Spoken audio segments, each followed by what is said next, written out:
ദൈവം തൻ്റെ മക്കളെക്കുറിച്ച് ഇഷ്ടപ്പെടുന്നതും ആഗ്രഹിക്കുന്നതും വചനത്തിനനുസരിച്ച് തൻ്റെ മക്കൾ ജീവിക്കുക എന്നതും വചനം അനുസരിച്ച് വിശുദ്ധിയിലും നിഷ്കളങ്കതയിലും മുൻപോട്ട് പോവുക എന്നതുമാണ്.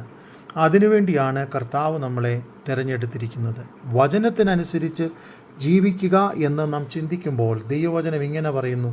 2 തീമോഥെയോസിൻ്റെ ലേഖനം 4-ാം അധ്യായം അതിൻ്റെ 2-ാം വാക്യം, വചനം പ്രസംഗിക്കുക, സമയത്തിലും അസമയത്തിലും ഒരുങ്ങിയിരിക്കുക, സകല ദീർഘക്ഷമയോടും ഉപദേശത്തോടും കൂടി ശാസിക്കുക, തർജ്ജനം ചെയ്യുക, പ്രബോധിപ്പിക്കുക.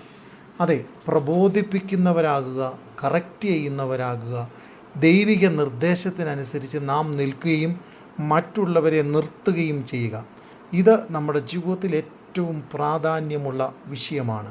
എന്നാൽ ഇന്നത്തെ ആത്മീക തലമുറകൾ വല്ലാതെ തകർച്ചയിലേക്ക്, പരാജയത്തിലേക്ക്, മൂല്യച്യുതിയിലേക്ക് വഴുതി വീഴുന്നു. 1 സ്ഥാനമാനത്തിന് വേണ്ടി, 2 വ്യക്തിപരമായ മഹിമയ്ക്ക് വേണ്ടി, 3 മറ്റുള്ളവരെ പ്രസാദിപ്പിക്കുവാൻ വേണ്ടി. ഒരു കാര്യം നാം മറന്നു പോകരുത്, 7 നക്ഷത്രം വലം കൈയിൽ പിടിച്ചുകൊണ്ട് 7 പൊൻ നിലവുകൾക്കുടെ നടുവിൽ നടക്കുന്നവൻ അരുളി ചെയ്യുന്നത്, അവൻ നമ്മുടെ പ്രവൃത്തി അറിയുന്നു, നമ്മുടെ ജീവിതത്തെ അറിയുന്നു, നമ്മുടെ ജീവിതത്തിൻ്റെ ആകത്തുകയെ അറിയുന്നു. ദൈവം വിശ്വസ്തനായ ദൈവമാണ്. അതുകൊണ്ട് എഫേസ്യ ലേഖനം 5-ാം അധ്യായം അതിൻ്റെ 27-ാം വചനം പഠിക്കുമ്പോൾ ഇങ്ങനെ പറയുന്നു, പൂർണ്ണമാക്കപ്പെട്ട സഭ ക്രിസ്തുവിൻ്റെ മണവാട്ടിയായി വിളങ്ങും.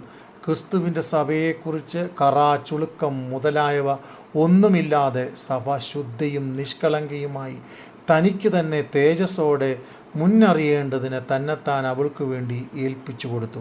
അപ്പോൾ സഭയുടെ ദൗത്യം എന്നുള്ളത്, തൻ്റെ ദൈവമക്കളുടെ ദൗത്യം എന്നുള്ളത് ശുദ്ധയായി, നിഷ്കളങ്കയായി, വിശുദ്ധയായി നമ്മൾ ജീവിക്കുക എന്നതാണ്. മറ്റുള്ളവരെ നോക്കുവാനോ, മറ്റുള്ളവരുടെ വിഷയങ്ങളുടെ മുമ്പിൽ തകർന്ന് തരിപ്പണമായി പോകുവാനോ, മറ്റുള്ളവരുടെ പ്രശ്നങ്ങളിൽ ഇടപെട്ട് നമ്മളുടെ വിശ്വാസം നശിച്ചു പോകുവാനോ അല്ല ദൈവം നമ്മെ വിളിച്ചിരിക്കുന്നത്. ശുദ്ധയായി, നിഷ്കളങ്കയായി, ദൈവിക വിശ്വാസങ്ങളും ദൈവിക മൂല്യങ്ങളും മുറുകെ പിടിച്ച് വിശ്വസ്തയോടുകൂടി നമ്മൾ മുൻപോട്ട് പോകുക. അതിനുവേണ്ടി നാം എന്താണ് ചെയ്യേണ്ടുന്നത്? 1, സത്യം അറിയുക. സത്യം നമ്മളെ സ്വതന്ത്രമാക്കുകയും ചെയ്യും. യോഹന്നാൻ്റെ സുവിശേഷം 8-ാം അധ്യായം അതിൻ്റെ 32-ാം വാക്യം. 2-ാമത്തെ കാര്യം യോഹന്നാൻ്റെ സുവിശേഷം 17-ാം അധ്യായം അതിൻ്റെ 17-ാം വാക്യം, സത്യത്താൽ അവരെ വിശുദ്ധീകരിക്കേണ്ടതിന് നിൻ്റെ വചനം സത്യമാകുന്നു. അതെ, ദൈവത്തിൻ്റെ വചനം സത്യമാണ്.